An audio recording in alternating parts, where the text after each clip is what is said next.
Welcome to EDU570, Week 7. Some things to keep in mind for this week. First, community standards versus individual rights.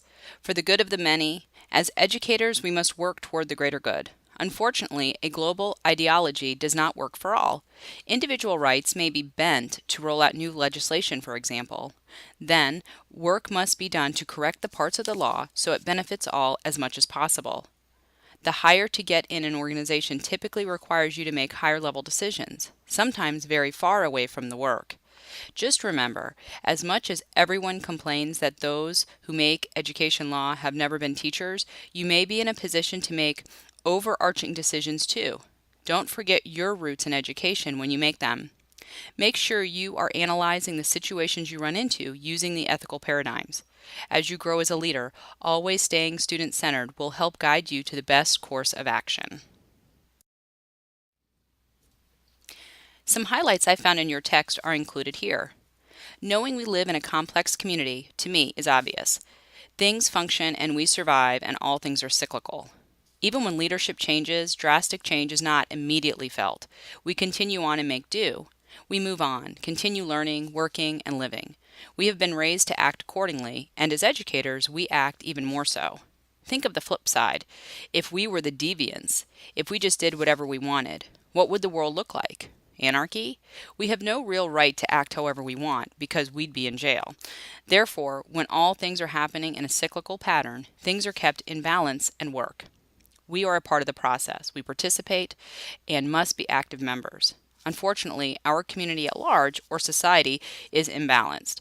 While in the building, the school community is expected to be standard, there are gaps. Schools work to correct those gaps. This week's discussion also pushes you to think about imbalance in education. Keep in the back of your mind that it is in our nature to write and say what is right.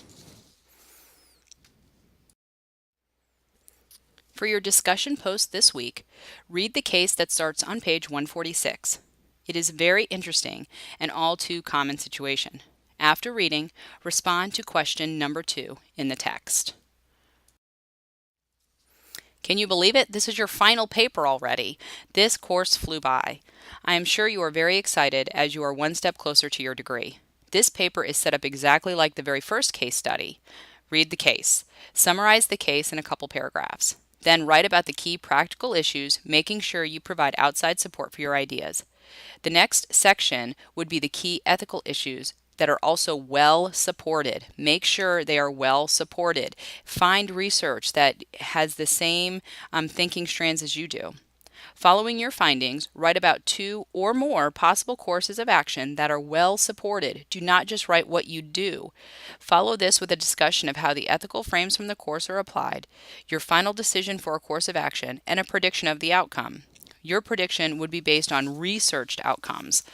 The next part of the paper is a wrap-up reflection and how all of the components of the ethical frames in conjunction with your course of action touches on all of the FPLS and Feely standards. Highlight each. Do not forget a closing section highlighting the core value of integrity.